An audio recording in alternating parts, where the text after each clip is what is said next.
Indo British advanced pain clinic నొప్పిమాయం surgery దూరం for appointments 9155515563. చాలా మంది అతను దివ్యాంగుడు పాడతారు అన్నారు తప్ప అతని పేరు కూడా మెన్షన్ చేయలేదు. ఇంతకీ ఆ కుర్రవాడు ఎవరంటే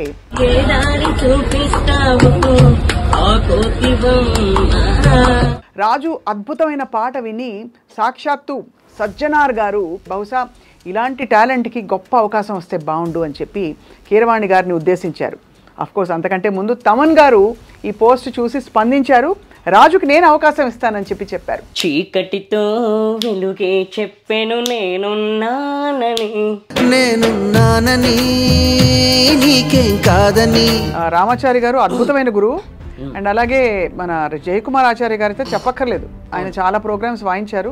ఆయన కూడా ఎక్సలెంట్ గురువు. గిజిగాడు తమ గూడు వదిలి రాకున్నాడు సూర్యుడు రాలేడని. హృదయం ఉంది, ఇంత ఆర్తి ఉంది గొంతులో, ఇంత చక్కటి టాలెంట్ ఉంది, అన్ని అవకాశాలు కలిసి వస్తున్నాయి. ఎప్పుడైనా దేవుడి మీద కోపం వచ్చిందా నీకు? నా చిన్నప్పటి నుంచి ఇలా పుట్టానని నా మీద నాకే బాధ ఉండేది, కానీ మనసుతోటే చూసి పాటలు పాడుతూ నా జీవితం హ్యాపీ అని అనిపించిందా? అలా అనిపించలేదు. నీ ప్రశ్నలు నీవి ఎవ్వరో బదులెవరుగా. ఎస్పి బాలు గారు అనగానే ఆయనతో నీకేం పని, ఆయనతో నువ్వేం చేస్తావు, నన్ను అట్లా అంటే ఏం చేశారంటే పిచ్చోట్లా చూశారు. అలాగా చాలా మంది తిరస్కరించి మాటలు అన్నా కూడా గొప్ప వాళ్ళ ఆశీస్సులతో రాజు ఇంతవరకు చేరుకున్నావు కదా ఇప్పుడు. అవునండి. సో ఇప్పుడు తమన్ గారు ఎలాంటి పాట ఇస్తే హ్యాపీ? ఏ పాట అయినా పాడేస్తాను. సాహసం నీ ఇంటి పేరు, పౌరుషం నీ వంటి తీరు, నిన్ను తలుచుకున్న వారు లేచి నుంచని మొక్కుతారు. అచ్చ తెలుగు పౌరుషాల రూపం నీదయ్యా. జై బాలయ్య జై బాలయ్య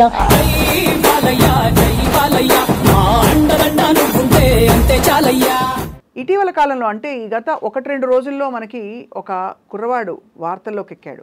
బై ద వే ఆ కుర్రవాడు దివ్యాంగుడు, కానీ చాలామంది అతను దివ్యాంగుడు పాడతారు అన్నారు తప్ప అతని పేరు కూడా మెన్షన్ చేయలేదు. ఇంతకీ ఆ కుర్రవాడు ఎవరంటే రాజు. రాజు అద్భుతమైన పాట విని సాక్షాత్తు సజ్జనార్ గారు ఏమన్నారంటే బహుశా ఇలాంటి టాలెంట్కి గొప్ప అవకాశం వస్తే బాగుండు అని చెప్పి కీరవాణి గారిని ఉద్దేశించారు. అఫ్కోర్స్ అంతకంటే ముందు తమన్ గారు ఈ పోస్ట్ చూసి స్పందించారు. రాజుకి నేను అవకాశం ఇస్తానని చెప్పారు. రాజు ఇండియన్ ఐడల్ సీజన్ 4లో కూడా ఒక స్పెషల్ పార్టిసిపెంట్గా, అలాగే పలు చోట్ల పాడుతూ తన టాలెంట్ని ప్రూవ్ చేసుకుంటూ వచ్చాడు. He is here with us today. ఇప్పుడే సజ్జనార్ గారికి థ్యాంక్స్ చెప్పడానికి వాళ్ళ ఆఫీస్కి వెళ్ళాడు. ఆయన ఏమన్నారో ఒకసారి చూద్దాం.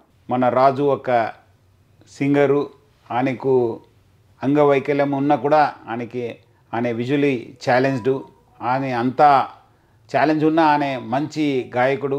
ఆయనను వెలుగు తీసుకొచ్చిన మన ఐ డ్రీమ్స్ యాజమాన్యానికి పేరుగా అభినందిస్తున్నాను. ఎందుకంటే ఆయన చెప్తున్నారు, ఇప్పుడే గుర్తు చేస్తున్నారు, గత 3 years బ్యాక్ February 25th రోజు మీరు అందరు వెళ్ళి అక్కడ ఆయన ఇంటర్వ్యూ చేశారని చెప్పి తెలిసింది. తర్వాత వాళ్ళ గురువు రామాచారి ద్వారా కూడా మళ్ళీ ఇద్దరు కలిసి ఇంటర్వ్యూ చేశారు. ఈరోజు మళ్ళీ నాకు మా బస్లో, ఎందుకంటే మన బస్సే మనకు మొత్తము ఇది, సో ఆ బస్లో ఆయన పాట పాడారని చెప్పి శిల్ప అనే లేడీ అది పోస్ట్ చేయడము, అది నా దృష్టికి రావడము, నేను మళ్ళీ దాన్ని ట్వీట్ చేయడం ద్వారా చాలా అంటే చాలా వైరల్ కావడం జరిగింది. చాలామంది నెటిజన్స్ అంతా కూడా చాలా స్ఫూర్తిదాయకం ఉందని చెప్పి వాళ్ళు రీట్వీట్ చేయడము, చాలామంది రీపోస్ట్ చేయడము, ప్లస్ చాలామంది నాకు వాట్సాప్లో కూడా మెసేజ్ పంపించారు. చాలా స్ఫూర్తిదాయకం అయింది. ఈరోజు ఆయనను నా దగ్గర తీసుకొచ్చారు. నాకు ఆయన కల్పించినందుకు ఐ డ్రీమ్స్ యాజమాన్యాన్ని కూడా నేను పేరుగా ధన్యవాదాలు తెలుపుతున్నాను. వెల్, చూసారు కదా. సో రాజుతో మాట్లాడదాం, రాజుతో బోల్డ్ అని పాటలు పాడదాం. Raju, welcome to iDream. Thank you madam, thank you very much. నీకోసం పాట పాడినా? పాడండి మేడం. మన భారతంలో కౌరవులు పాండవులు రా రాజు రా, నీ పేరే రాజు, నిన్ను హెసరా Raju. Super. Thank you madam, thank you very much. Thank you. సరే రాజు, చాలా బాగా పాడుతున్నావు. తాళం అయితే అసలు అద్భుతం. థ్యాంక్ యూ మేడం. ఎక్కడ నేర్చుకున్నావు? నేను ప్రస్తుతానికి జయకుమార్ సార్ దగ్గర మృదంగం నేర్చుకుంటున్నాను మేడం. సండే వచ్చేసి రామాచారి సార్ దగ్గర లైట్ మ్యూజిక్ నేర్చుకుంటున్నా. సూపర్. అంటే నా చిన్నప్పటి నుంచి నేను ఎవరి దగ్గర నేర్చుకోలేదు మేడం. నేర్చుకున్నప్పటి నుంచే నాకు ఇలా అలవాటు అయిపోయింది. వావ్. నాకు నా చిన్నప్పుడు నా దగ్గర రేడియోలు టీవీలు ఏమీ లేవు. నేను పుట్టగానే నాకు ఏవి లేవు కాబట్టి నేను ఇక్కడ ఈ చుట్టుపక్కల టేప్ రికార్డు వచ్చేవి, టేప్ రికార్డులు పెట్టేవారు. వాళ్ళు ఏం చేస్తారంటే ఆ టేప్ రికార్డుల గోడ మీద కూర్చొని అట్లా వింటూ ఉండేవాడిని. అది ఇలా వాయిస్తూ ఉండేవాడిని మామూలుగా. ఒక కెరస్నాయిల్ డబ్బా, రూపాయి బిళ్ళ మేడం, నా దగ్గర అప్పుడు ఇన్స్ట్రుమెంట్స్ అనేవి నాకు తెలియదు. అలా వాయిస్తూ అలా అక్కడ పాటలు వింటూ ఇక్కడ నేను మామూలుగా పాడుకుంటూ ఉండేవాడిని. అదే అవును, ఏదో మామూలుగా నేను అట్లా టైంపాస్కి అట్లా పాడుకుంటూ ఉండేవాడిని. అట్లా డైలీ డైలీ డైలీ అలవాటు అయింది. కొద్ది రోజుల తర్వాత కెరసనాయిల్ డబ్బా పోయింది మేడం. పోతే ఆ తర్వాత దీంతోనే ఇంకా అలవాటు అయిపోయింది, ఇదే ఇన్స్ట్రుమెంట్. ఎలా వస్తుంది చెప్పా, అంత సౌండ్ ఎలా వస్తుంది అబ్బా? అంటే మామూలుగా ఇది ఇలా ఇలా వస్తుంది మేడం, దాన్ని ఇలా పట్టుకుంటే ఇలా వస్తుంది. నీకు భలే వస్తుంది సౌండ్, నాకైతే ఎలా అన్నా కూడా రావట్లేదు. అంటే మామూలుగా నాకు అలా అలవాటు అయిపోయింది మేడం. నిజంగా అది ఇలా వాయించడం అలవాటు అయిపోయింది. ఇంకా దీంతోనే ప్రాక్టీస్ చేస్తూ ఉన్నా. ఇంక ఇదే అలవాటు అయిపోయింది. అంటే ఈ మధ్య నేర్చుకున్నాను కానీ అప్పుడు లేదు, అప్పుడు నేర్చుకోలేదు. గొప్ప గురువుని పట్టావు నిజంగానే రాజు. అవును, రామాచారి గారు అద్భుతమైన గురువు. అండ్ అలాగే మన జయకుమార్ ఆచార్య గారితో చెప్పక్కర్లేదు, ఆయన చాలా ప్రోగ్రామ్స్ వాయించారు, ఆయన కూడా ఎక్సలెంట్ గురువు. అవునండి.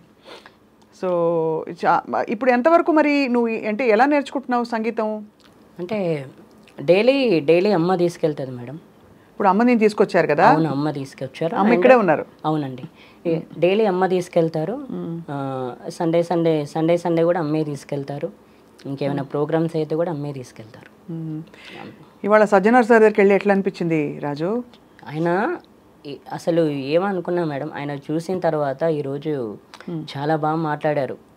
నీకు ఇంత టాలెంట్ ఉంది, ఇంత బాగా పాడుతున్నావు, నేను కూడా చూశాను, ట్రీట్ చేశాను, చాలా చాలా బాగా పాడుతున్నావు అబ్బాయి, నువ్వు ఎక్సలెంట్ పాడుతున్నావు అని చెప్పారు. నేను చాలా మెచ్చుకున్నారు ఆయన ఈరోజు. నా అదృష్టం మేడం ఆయనను కలవడం. ఈ ఐ డ్రీమ్ వాళ్ళకు ఆయన నా తరఫున థ్యాంక్స్, నాకు ఛాన్స్ ఇప్పించినందుకు. ఇంకోటి మేడం, నా బాధ ఏంటంటే అప్పుడు నా చిన్నప్పుడు నేను పుట్టి పెరిగిన తర్వాత, నేను పుట్టింది 1989లో అండి. నేను పుట్టిన తర్వాత నాకు ఏది లేకపోయినా నాకు ఇక్కడ టేప్ రికార్డ్స్ అవి ఉండే కాబట్టి అలా ఇలా పాడుతూ ఉండేవాడిని. కానీ అందరూ వచ్చారు, ఊర్లో అందరూ చూశారు, కానీ అప్పట్లో ఎంకరేజ్మెంట్ లేదు, సపోర్ట్ లేదు. నాకు ఎంకరేజ్మెంట్ లేక ఇంకెవరిని అడుగుతాంలే అని చెప్పేసి ఇంకెవరిని అడగల. మామూలుగా కొంతమంది వచ్చేవాళ్ళు, పాడించుకునేవాళ్ళు, వెళ్ళిపోయారు, అంతేగాని విలేజ్ కదా. అవునవును, విలేజ్ అంటే ఎట్లా ఉంటుందంటే ఆ టైంలో ఎవరు పట్టించుకోరు, ఎవరు కూలి పనులు అవి చేస్తుంటారు కదా, పట్టించుకోరు. ఇంకా ఆ తర్వాత మెల్లమెల్లగా కొంచెం బయటకు వెళ్ళడం స్టార్ట్ చేస్తే, ఆ తర్వాత ఒక వ్యక్తి సోంభూపాల్ రెడ్డి అని అతను పరిచయం అయ్యాడండి 2008. అతను పరిచయం అయ్యి ఈ 2009లో కర్ణాటక వోకల్లో జాయిన్ చేశారు బుచ్చయ్యాచారి సార్ దగ్గర. అక్కడ నుండి మళ్ళీ ఇక్కడ మృదంగంలో జయకుమార్ సార్ దగ్గర జాయిన్ చేశారు. అతనే రామాచారి సార్ దగ్గర 2011లో అతనే జాయిన్ చేశాడు.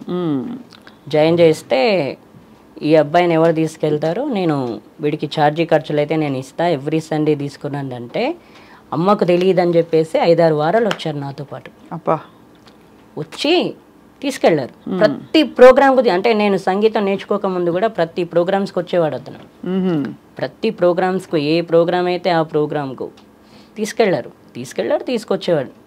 అతను ఒక కాలేజీ స్టూడెంట్ అండి. అప్పుడు అతను ఏంటంటే కాలేజీకి వెళ్ళాలి, రావాలి, ఇది తప్ప వేరే ఏం లేదు. కానీ నన్ను చూసుకునేవాడు ఆయన. ఇంకా మరి కాలేజీ ఎట్లా చదివాడో తెలియదు, కానీ ఏదైనా ఇట్లా ప్రోగ్రామ్ అవుతుందన్న అంటే కాలేజ్ వదిలేసుకొని కూడా నాతో పాటు తిరిగాడు అతను. మామూలుగా ఇప్పుడు మీరు చూడండి, బయట ఎవరు అంతా చేయరు, కష్టం.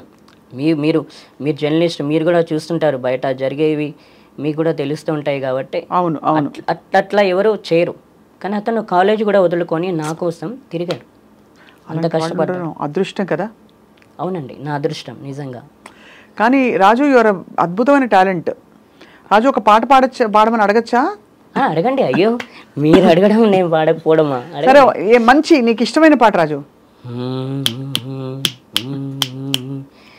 గిజిగాడు తమ గూడు వదిలి రాకున్నాడు సూర్యుడు రాలేడని కొలనీలో కమలాలు తలదించుకున్నాయి పొద్దు పొడవలేదని గిజిగాడు తమ గూడు వదిలి రాకున్నాడు సూర్యుడు రాలేడని కొలనీలో కమలాలు తలదించుకున్నాయి పొద్దు పొడవలేడని గారాల మల్లమ్మ కళ్ళే తెరవాకుంది తెలవారలేదే అని నువ్వైనా చెప్పన్నా సూర్యుడికి రాజన్న విండెక్కి లేలేమని బండెక్కి తన 7 గుర్రాల బండెక్కి పండక్కి రారమ్మని బతుకమ్మ పండక్కి రారమ్మని పండక్కి రారమ్మని బతుకమ్మ పండక్కి రారమ్మని తారరీరా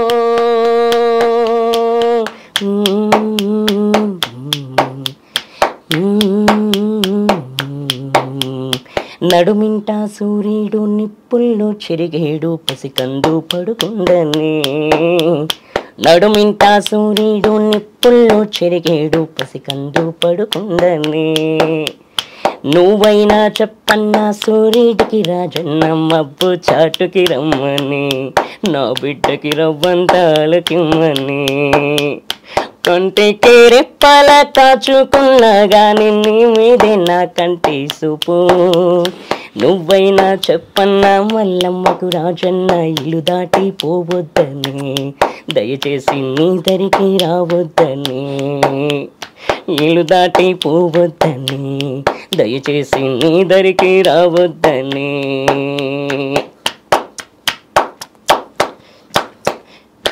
థ్యాంక్ యూ మేడం కళ్ళల్లో నీళ్ళు వచ్చేసాయి నాన్న. థ్యాంక్ యూ ఎంత ఎంత ఆర్తి ఉంది వాయిస్ లో నీకు. Thank you very much. చాలా పెద్ద పెద్ద వాళ్ళు ఇప్పుడు ఇండియన్ ఐడల్లో విన్న వాళ్ళందరూ కూడా ఏమని ఉంటారు రాజు? ఏమన్నారు అందరూ? మురిసి ముక్కలు అయిపోయారా? తప్పకుండా. అవును మేడం, చాలా నిజంగా నిజంగా హ్యాపీ, సంతోషపడిపోయి ఉంటారు ఎంత మంచి వాయిస్ విని.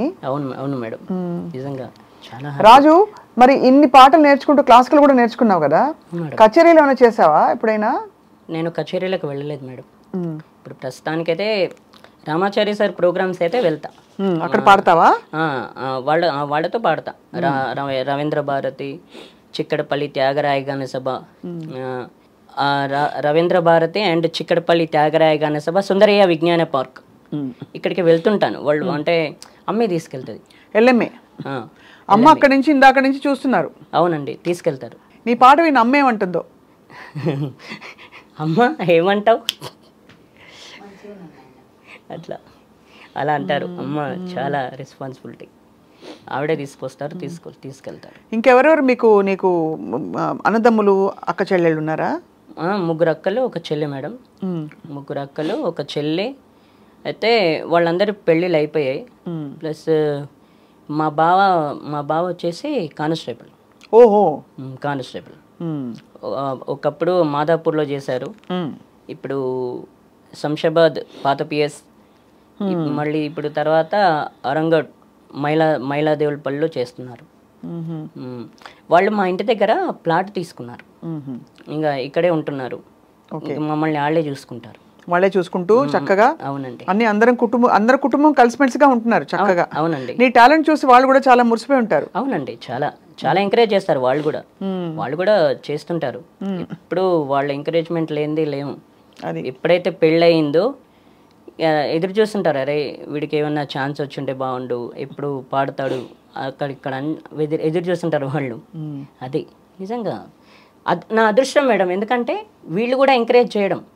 మా చెల్లి, మా బావగారు కూడా ఏదైనా నేను ఏదైనా ప్రోగ్రాంకి వెళ్ళకపోతే నేను అన్నం తినను, నేను ఏదైనా అలుగుతానని చెప్పేసి మా అమ్మగారితో పాటు మా బావ మా చెల్లికి కూడా అలవాటు తెలిసిపోయింది అది ఆ విషయం. సో అట్లా వాళ్ళు నిన్ను ఎంకరేజ్ చేస్తూ చూసుకుంటున్నారు చక్కగా. అవునండి, బాగా చూసుకుంటున్నారు.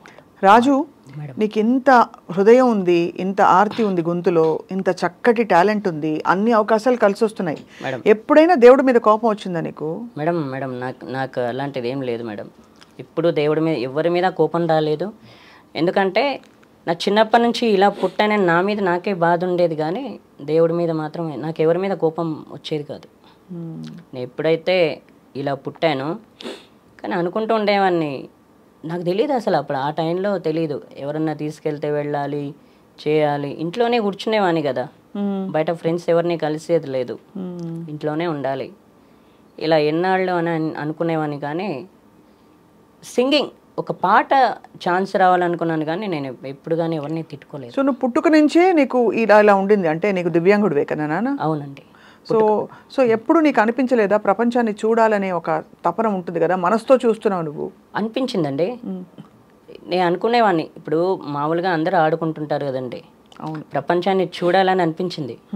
చూడాలి ఇట్లా అప్పుడప్పుడు అనిపించింది, ఎందుకు ఇలా పుట్టాను, అసలు ఎందుకు ఇలా ఉన్నాను, అసలు అందరూ ఆడుకుంటున్నారు, అందరూ చిన్నపిల్లలు కదా, నేను కూడా చిన్నపిల్లని అప్పుడు ఆ టైంలో, అందరూ ఆడుకుంటున్నారు చేస్తున్నారు, నేను ఎందుకు ఇలా ఉన్నానని నాకు అనిపించింది. కానీ అనిపిస్తే ఏం చేస్తాం, అలా అని చెప్పేసి కొంతమంది ఒక యాడ్ ఇచ్చారు మేడం, ఇట్లా ఎల్వి ప్రసాద్ హాస్పిటల్లో ఇట్లా చూపు వేస్తారని చిన్న యాడ్ ఇస్తే, నేను నా ఫ్రెండ్కి చెప్తే నా ఫ్రెండ్ వచ్చాడు 2009లో, కాలేజీ మానేసుకొని మరీ వచ్చాడు. వచ్చి అక్కడ ఎల్వి ప్రసాద్లో అక్కడ హాస్పిటల్ అన్ని ఏర్పాట్లు చేశాడు. ఉదయం 10 గంటలకు తీసుకెళ్ళాడు, అక్కడ చెక్ చేశారు. చెక్ చేసిన తర్వాత మధ్యాహ్నం లంచ్ టైంలో చెక్ చేశారు 1 o'clock. మళ్ళీ సాయంత్రం 6 o'clock చెక్ చేసి రావని చెప్పేశారు. ఇంకా కంటి చూపు రాదని చెప్పేశారా? రావని చెప్పేశారు. మరి అప్పుడు నీకేమనిపించింది? మనసుతోటే చూసి పాటలు పాడుతూ నా జీవితం హ్యాపీ అని అనిపించిందా? అలా అనిపించలేదు మేడం, వచ్చుంటే బాగుండేది అనిపించింది. అయ్యో తండ్రి. ఎందుకంటే మామూలుగా ఏంటంటే నేను చిన్నప్పటి నుంచి చూపు ఉంటే ఎక్కడికైనా వెళ్ళేవాని కదా, కానీ ఎవరినైనా కలిసేవాని కదా. ఇప్పుడు ఏంటంటే ఎవరినైనా కలవాలన్నా ఎక్కడికైనా వెళ్ళాలని ఎవరి మీద ఆధారపడాలి. కాబట్టి నేను అట్లా నాకు చూపు ఉంటే అలా ఎవరి మీద ఆధారపడకుండా నేనే హ్యాపీగా ఎక్కడికంటే అక్కడికి వెళ్ళేవాన్ని అనిపించింది. ఇప్పటికి కూడా అనిపిస్తుంది, అప్పుడే కాదు ఇప్పుడు కూడా అరే నేను హ్యాపీగా చూపు ఉంటే నేను ఒక్కనే ఎక్కడికి పడితే అక్కడికి వెళ్ళేవాడిని కదా, ఫ్రెండ్స్తో కలిసి ఉండేవాడిని కదా అనిపించేది. ఇప్పుడు కూడా అనిపిస్తుంది, అప్పుడే కాదు, నా టైం అంతే. కానీ నువ్వు ఎంత నిన్ను సెల్ఫ్ మోటివేట్ చేసుకుని ఇంత బాగా పాట నేర్చుకుని క్లాసికల్ ఒక పల్లవి ఏమైనా పాడొచ్చు కదా రాజు? కరుణా జలధే దాశరథే కమనీయానన సుగుణ నిధే, కరుణా జలధే దాశరథే కమనీయానన సుగుణ నిధే, కరుణా జలధే.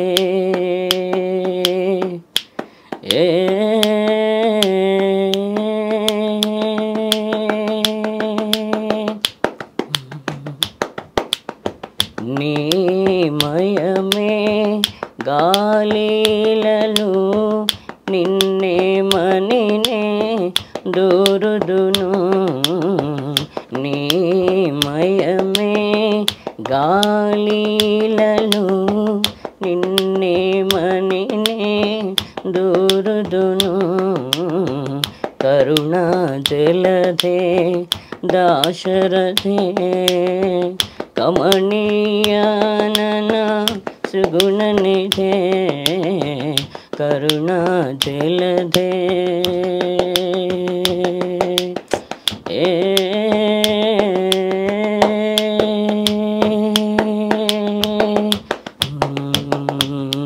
భాగవత ప్రహ్లాదహిత భావుక త్యాగ రాజనుత, భాగవత ప్రహ్లాదహిత భావుక త్యాగ రాజనుత, కరుణా జలధే దాశరథే కమనీయానన సుగుణ నిధే, కరుణా జలధే.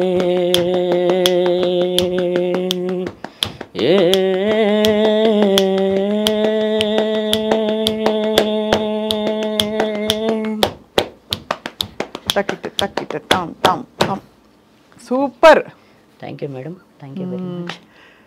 నీ ఫేవరెట్ సింగర్ ఎవరు రాజు? నా favourite singer SP Balu sir.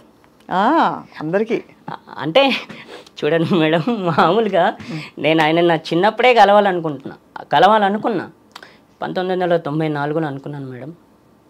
1994లో నేను ఆయనను కలవాలనుకున్నా, అంటే రేడియో వచ్చిన తర్వాత కలవాలనుకుంటే అక్కడ ఏం చేశారంటే చిన్న చూపు చూశారు నన్ను. ఎక్కడ? ఆయనను కలవాలి మా ఊర్లో పిచ్చోడు, అంటే పిచ్చోడ్లా చూశారు ఆ టైంలో.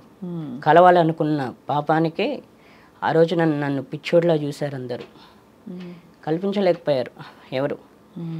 ఒక ఆయన శంషాబాద్లో నేను నువ్వు బాగా ఫుడ్ తింటే 6 monthsలో కల్పిస్తానని చెప్పేసి, నేను పేరు చెప్పకూడదు కానీ ఆయన అన్నారు.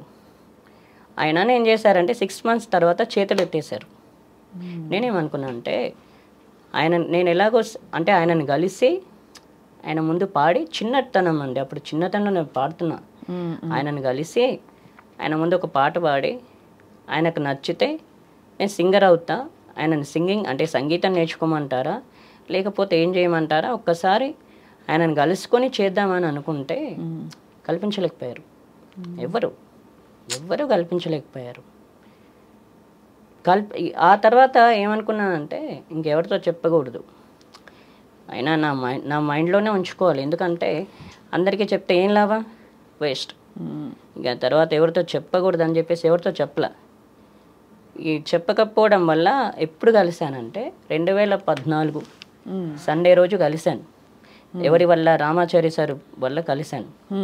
ఆయనతో చెప్పాను, సార్ ఇట్లా నేను ఎస్పి బాలు గారిని కలవాలనుకుంటున్నా అంటే, ఆయన మన క్లాస్కి వస్తారు, వచ్చినప్పుడు కల్పిస్తానని చెప్పారు.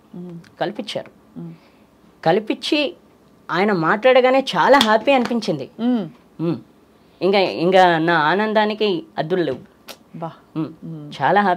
చాలా హ్యాపీ అనిపించింది ఆ రోజు నిజంగా మేడం. అసలు ఆ టైంలో ఎవ్వరూ అంత ఎంకరేజ్ చేయలేరు, కల్పించడానికి కూడా కనీసం సరే అంటున్నాడు కదా కొంచెం. ఇప్పుడు ఒక రోజులో పని ఒక 5-6 రోజులు అవుద్ది. ఇప్పుడు ఆయన దగ్గర అపాయింట్మెంట్ తీసుకోవడానికైనా కనీసం ఒక 5-6 రోజులు పడుద్ది కదా. నా గురించనే కాస్త కష్టపడాలి కదా. పట్ల మనకి ఎందుకులే, కలిస్తే మనకేంటి, కలవకపోతే మనకేంటి అవసరం. ఎస్పి బాల నన్ను అట్లా అంటే ఏం చేశారంటే పిచ్చోడ్లా చూశారు. మీ ఊళ్ళోనా? మా ఊర్లోనే. అదే మాటలు పడ్డావా అక్కడ? అవునండి. ఎస్పి బాలు గారు అనగానే ఆయనతో నీకేం పని, ఆయనతో నువ్వేం చేస్తావు, ఆయనతో నీకేం అవసరం, ఇట్లాంటి క్వశ్చన్లు వేశారు. బయట కూడా శంషాబాద్ దగ్గర ఇప్పుడు నేను మామూలుగా శంషాబాద్ వెళ్ళి కలిస్తే ఆయనతో నీకేం పని, నువ్వేం చేస్తావు, నీకేం వచ్చు, ఇలా ఏళ్ళని చేసిన వాళ్ళు కూడా ఉన్నారు ఆ టైంలో. ఇప్పుడు చూడు, ఆయనే దీవించి వాళ్ళ ఇంతమంది నీ పాటని గుర్తించి నీకు అవకాశం ఇస్తున్నారు కదా మేడం. ఆ టైంలో ఎట్లా ఉంటుంది, నేను ఏదైతే రీచ్ అవ్వాలనుకున్నా అట్లా చేస్తే నాకు బాధ అనిపించదా? తప్పకుండా వస్తుంది, ఎవరికైనా బాధ అనిపిస్తుంది రాజు. ఇప్పుడు మీరు ఉన్నారు, నేను మీ ముందు చెప్తాను, మీరు ఒక మాట అంటే నాకు అనిపించదా, నీకెందుకు, నీకేం అవసరం అంటే ఎట్లుంటుంది? అస్సలు చాలా చాలా బాధేస్తుంది. నువ్వు బాధపడడం కూడా కరెక్టే. అయితే నేనేమంటున్నానంటే, అప్పుడు పడ్డ బాధకి ఇప్పుడు తమన్ గారు #1 మ్యూజిక్ డైరెక్టర్ నీ చేత పాడించడం అంటే చాలా పెద్ద డెవలప్మెంట్ కదమ్మా. అయ్యో థ్యాంక్ యూ మేడం. అంటే ఇప్పుడు ఓకే, ఇప్పుడు అలా ఎవరు లేరు మేడం. ఎందుకంటే ఇప్పుడు నీ టాలెంట్ బాగా గుర్తించేశారు. అవును, ఇప్పుడు లేరు, అప్పుడు ఉండే అలా. అప్పుడు ఉండే ఏంటంటే చెప్పకూడదు కానీ చాలా మంది ఊర్లోకి వచ్చారు, పెద్ద పెద్దోళ్ళు కూడా. పెద్దోళ్ళు కూడా వచ్చినప్పుడు ఏం చేశారంటే పరిచయం చేసుకున్నారు, అన్నీ చేశారు. కళాకారులు అప్పుడు ఆ టైంలో కళాకారులు వచ్చినప్పుడు కూడా నేను వాళ్ళ ముందు కూడా పాడాను కానీ అంత ఎంకరేజ్ చేయాల. మీకు ఇంకో విషయం చెప్పనా, ఆర్కెస్ట్రా వాళ్ళు అండి, వాళ్ళు అంతదాకా ఎందుకు, ఆర్కెస్ట్రా వాళ్ళు 2004లో శంషాబాద్లో శివాలయం టెంపుల్ ఉంది ఒకటి, అక్కడ ప్రతి సంవత్సరం జాతర చేస్తుంటారు. ప్రతి సంవత్సరం వర్షాకాలంలో శ్రావణ మాసంలో జాతర చేస్తుంటారు అక్కడ. అయితే చేసినప్పుడు నేను 2004లో ఏం చేశాను, వాళ్ళ ఆర్కెస్ట్రా పాడుతుంటే నేను వెళ్ళి కూర్చుంటే నన్నేమన్నారు, ఇట్లా నేను ఇట్లా చేతులు వేస్తుంటే వాళ్ళు చూసినప్పుడు ఏం చేశారు, సరే ఇతనితో ఒక పాట పాడిద్దాం అని చెప్పేసి పాడించారు. పాడించిన తర్వాత ఆ పాట వాళ్ళే అంటే పాటకు వాళ్ళే మ్యూజిక్ వేశారు, పాడించారు. పాడించిన తర్వాత ఒక 10 daysలో నీకు ఛాన్స్ ఇప్పిస్తామని చెప్పేసి నెంబర్ ఇచ్చారు. అప్పుడు నా దగ్గర సెల్ ఫోన్ లేదండి, ల్యాండ్ లైన్. ఊళ్ళోకి వెళ్ళాలి, ల్యాండ్ నుంచి ఫోన్ చేయాలి. ఇక తర్వాత సరే 10 days అయింది. ల్యాండ్ ఫోన్కు వీళ్ళు ఫోన్ చేస్తే స్విచ్ ఆఫ్. ఎలా అనిపిస్తుంది నాకు? బాధ, చాలా బాధ. ఎన్ని స్ట్రగుల్స్, ఎన్ని చాలాసార్లు ట్రై చేసావా రాజు? అవునండి. కుంచె రఘు గారు చాలా ఇలాగా రేర్ టాలెంట్, మట్టిలో మాణిక్యాలను తీసుకొచ్చి ఆయన కూడా ఆయన వెతికి పట్టుకుంటారు రేర్ టాలెంట్ ఎక్కడుందని. అవునండి. అలాగా చాలామంది తిరస్కరించి మాటలు అన్నా కూడా గొప్ప వాళ్ళ ఆశీస్సులతో రాజు ఇంతవరకు చేరుకున్నావు కదా ఇప్పుడు. అవునండి. సో ఇప్పుడు తమన్ గారు ఎలాంటి పాట ఇస్తే హ్యాపీ? ఏ పాట అయినా పాడేస్తావు నువ్వు? నీకేంటి అంటే ఏ పాట ఇచ్చినా హ్యాపీగా పాడేస్తానండి. మాస్ ఇచ్చినా, ఏది ఇచ్చినా, మెలోడీ ఇచ్చినా, ఏది ఇచ్చినా సరే హ్యాపీగా పాడేస్తా. సో అయితే మరి ఈ మంచి శుభ సందర్భాన్ని పురస్కరించుకుని నేను ఒక ప్రశ్న అడుగుతాను, ఒక పాట అడుగుతాను. చెప్పండి. ఓకే, మనం కన్క్లూడ్ చేసేలోపు ఓకే. ఒక ప్రశ్న ఏంటంటే రాజు, ఇప్పుడు నీకు చక్కగా అమ్మ తీసుకెళ్ళి అన్ని చోట్లకి తీసుకెళ్ళి నేర్పించడమే కాకుండా తోడయి నీ ఇంట్లో వాళ్ళందరూ కుటుంబ సభ్యులు ప్రోత్సహించి నువ్వు ఈ స్టేజ్కి వస్తున్నావు. మంచి, we are all very happy. And నీకు ఆ టాలెంట్ కూడా అలాగే ఉంది. చాలామంది మనకి దివ్యాంగులు, కంటి చూపు లేని వాళ్ళు చాలామంది మనకి పాడుతూ దర్శనమిస్తారు, తెలుసు కదా. అవును. రోడ్ సైడ్లో నాకు అసలు గుండె ఎంత బాగా పాడతారో చాలామంది, గుండె ఇలా జారిపోతుంది చూసామంటే. వాళ్ళని పట్టించుకోకుండా అందరూ వెళ్ళిపోతారు. ఎప్పుడైనా నువ్వు కూడా వినుంటావు కదా పాటలు? అవును. ఏమనిపిస్తుంది రాజు? చాలా బాగా అనిపిస్తుందండి. వాళ్ళే మ్యూజిక్ చేసుకోవడం, వాళ్ళే పాడడం చాలా చాలా బాగా అనిపిస్తుంది. నేను అనుకున్నా, అరే వీళ్ళతో కూడా మనం కూడా ట్రావెల్ చేద్దాం, ఏముంది, హ్యాపీగా పాడొచ్చు అని. నేను ఇట్లా బస్సులో వెళ్తుంటా, ఇట్లా శంషాబాద్లో బస్సు దిగేటప్పుడు వాళ్ళే ప్రత్యక్షం అవుతారు. వాళ్ళే మ్యూజిక్ వేసుకొని, వాళ్ళే పాడుతూ, వాళ్ళే అన్నీ చేస్తుంటారు. రోడ్ల మీద చాలా మంది చూస్తుంటారు. అదే నిజంగా అలాంటి టాలెంట్ కూడా మంచి గుర్తింపు రావాలి. అవును. కానీ నీకు అదృష్టం ఏంటి అండ్ నీకున్న ప్రొఫెషనలిజం ఏంటంటే నువ్వు చక్కగా పద్ధతిగా పాట నేర్చుకుని, మృదంగం నేర్చుకుని, మంచి గురువుల దగ్గర చక్కగా అభ్యసించి, ఎందుకంటే అందరికీ అవసరం, నేర్చుకోకపోతే రాదు కదా. అవును మేడం. సో చాలా హ్యాపీ. సో మనం వైండప్ చేసేలోపు ఒక మాస్ పాట పాడాలనుంది నీ చేత. ఏం పాట పాడతా చెప్పు? మంచి సినిమా పాట. పల్లవి.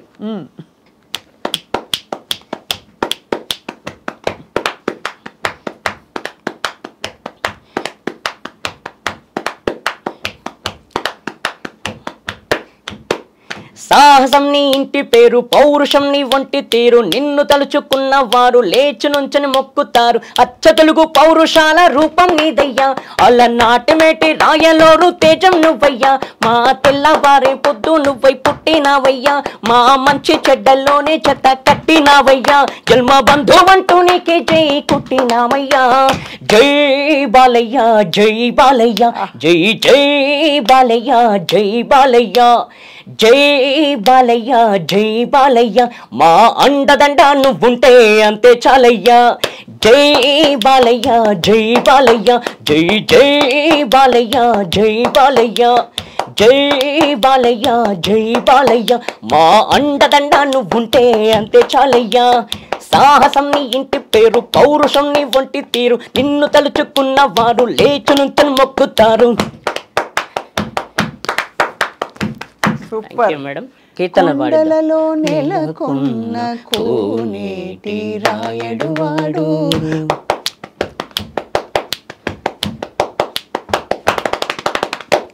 కొండలలో నెలకొన్న కోనేటి రాయడు వాడు, కొండలంత వరములు గుప్పెడు వాడు, కొండలంత వరములు గుప్పెడు వాడు, కొండలలో నెలకొన్న కోనేటి రాయడు వాడు, కొండలంత వరములు గుప్పెడు వాడు, కొండలలో నెలకొన్న కోనేటి రాయడు వాడు.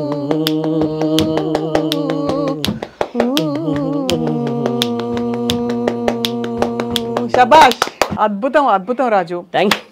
చాలా చాలా ఐ థింక్ చూసే వాళ్ళందరూ ఇవాళ ఫుల్ జోష్తో నిండిపోయారు. తప్పకుండా. నీకు ఆల్ ద బెస్ట్. మళ్ళీ మళ్ళీ నువ్వు రావాలి మా స్టూడియోకి, మనం బోల్డ్ పాటలు పాడుకోవాలి. అయ్యో తప్పకుండా మేడం, తప్పకుండా. మీరు కూడా బాగా పాడుతున్నారు, చాలా చాలా మీకు కూడా కృతజ్ఞతలు. థ్యాంక్ యూ రాజు. అమ్మకు కూడా థ్యాంక్స్, ఇంత దూరం తీసుకొచ్చినట్టు. అమ్మగారి పేరు చెప్పలే రాజు. సత్యమ్మ అండి. సత్యమ్మ గారికి థ్యాంక్స్, చాలా చాలా థ్యాంక్స్. ఓపిక్గా కొడుకుని ఇలా తీసుకుని అన్ని చోట్లకి వెళ్ళడం అంటే అంత మంచి తల్లి ఉండడం, తల్లి ఆశీస్సుల్ని ఉండబట్టే ఇవాళ ఇంత మంచి పేరు తెచ్చుకుంటున్నావు తారాజు. నీకు ఆల్ ది బెస్ట్. అయ్యో thank you madam, thank you very much మీకు. ఇంకోటి మిమ్మల్ని గెలవడం నిజంగా నా అదృష్టం. ఎందుకంటే మీ వాయిస్ బిగ్ ఎఫ్ఎంలోనే వినడమే. బిగ్ ఎఫ్ఎంలో ఇంకోటి దూరదర్శన్ యాదగిరిలో మీరు అన్నమాచారి కీర్తనలు పాడుతుంటారు కదా, పాడాను. అవి వినడమే తప్ప మిమ్మల్ని కలుసుకోవడం అనేది ఫస్ట్ టైం నాకు. నిజంగా నా అదృష్టం. Thank you. నాకు కూడా అదృష్టం నిన్ను కలవడం రాజు. అయ్యో చాలా థ్యాంక్స్ మేడం నిజంగా. సో తమన్ పాట అవ్వగానే, తమన్ గారి పాట రికార్డింగ్ అవ్వగానే కలుద్దాం. తప్పకుండా తప్పకుండా madam. Thank you very much.